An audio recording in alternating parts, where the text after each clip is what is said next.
and to make sense of life in general and what makes it tick. So everything that they've been going through, I can almost just kind of like explain all of that. But I think that's been said enough for today. So what I'm going to do, because we're on a short time, I'm going to use something to kind of make you think a little bit, and this is called the power of words.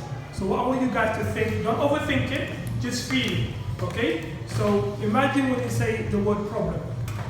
What that's coming to, whenever you use it, it doesn't matter, don't overthink it, just write how you feel. So write the word problem, first of all, and just write it down when you use it in your life. It doesn't matter, even in a conversation, it doesn't matter when, just write it down when you use it. Is it like scenario, anything, or what comes out in your life when you say problem? Yeah, no, what comes out in your life? So is it problem, is it to do with emotions, is it to do with job, is it to do with when you're overwhelmed, is it something that you use every day? So the word problem, just write down what comes into your head, how it makes you feel. When you're sad, when you're home, when you think, when you don't have a job, when you actually just think family, just whatever it is, just don't overthink it. It's when you're alone, subconsciously, when you're thinking, when you hear that problem or friend has it, what comes into your mind when you hear a problem? That's it. It's not about thinking, it's just about feeling. It just comes in what it means for you in general. And half of the time, you probably have feeling that comes up when you hear that word about somebody else or yourself. That's the aim of it. If you talk to somebody else, you're going to lose yourself. Now, give me another challenge. I'm going to give you another word now, yeah? If you think the word challenge, what comes into your head?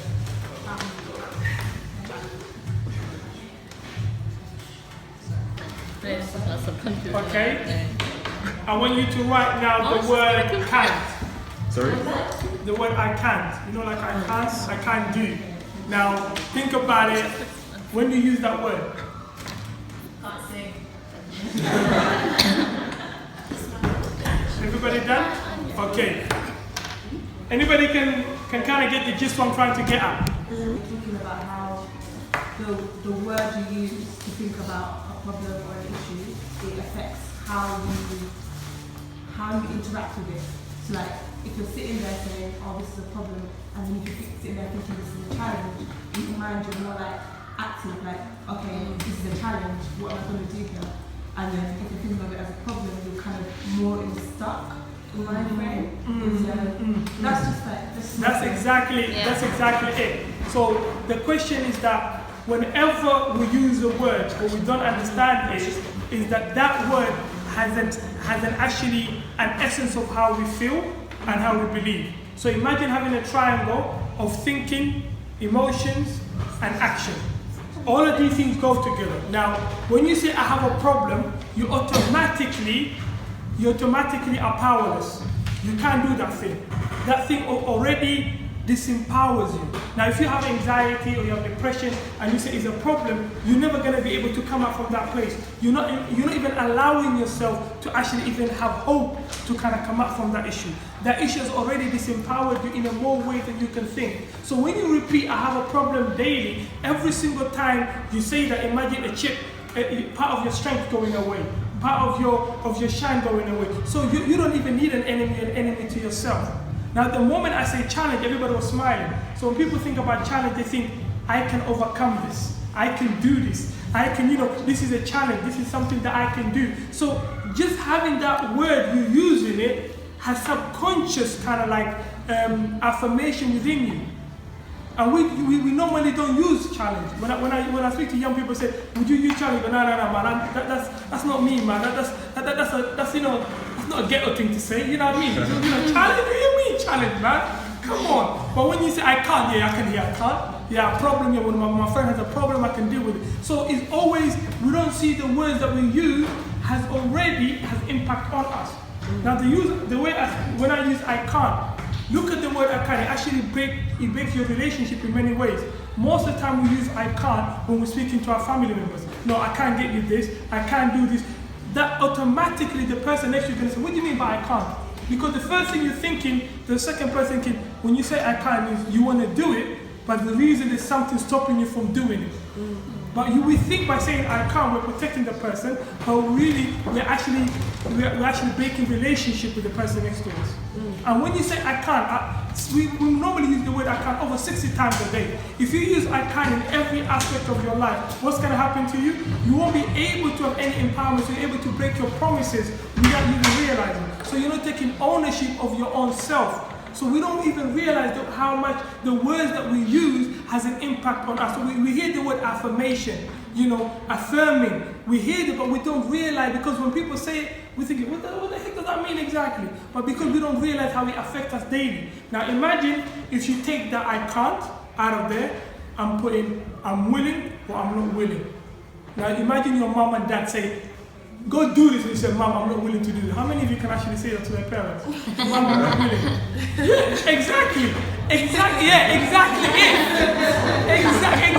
that. So this is the reason why most of the time we have bad relationship with our parents, because our parents end up thinking, you are lazy, you can never do that. Because you never showed your parents your strength, so they can't trust you.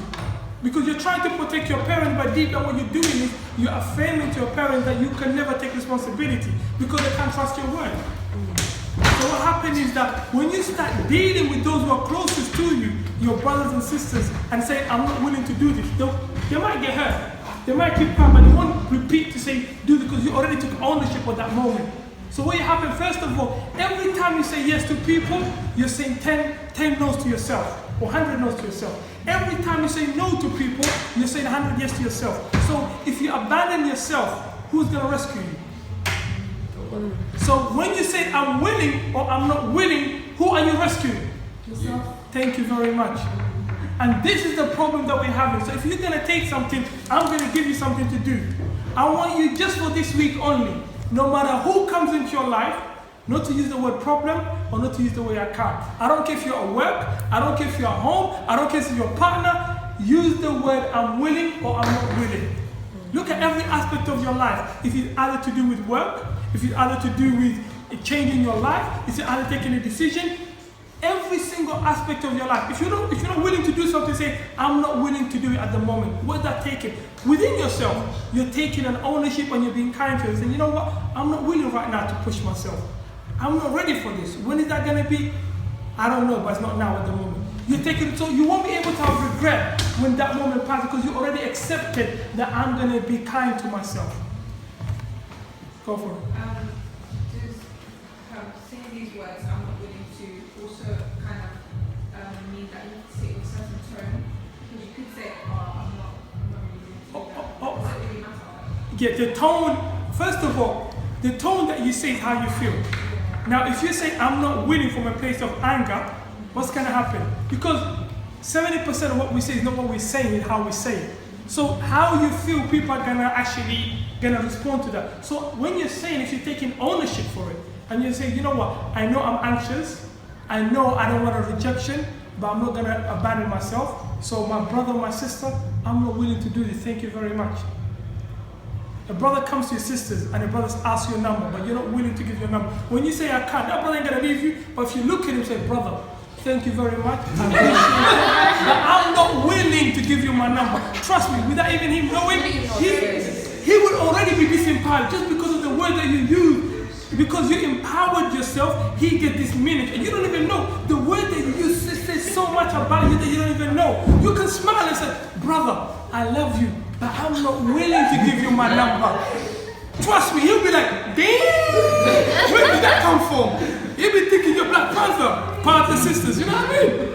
Seriously, so it's about knowing how you speak. Words have power.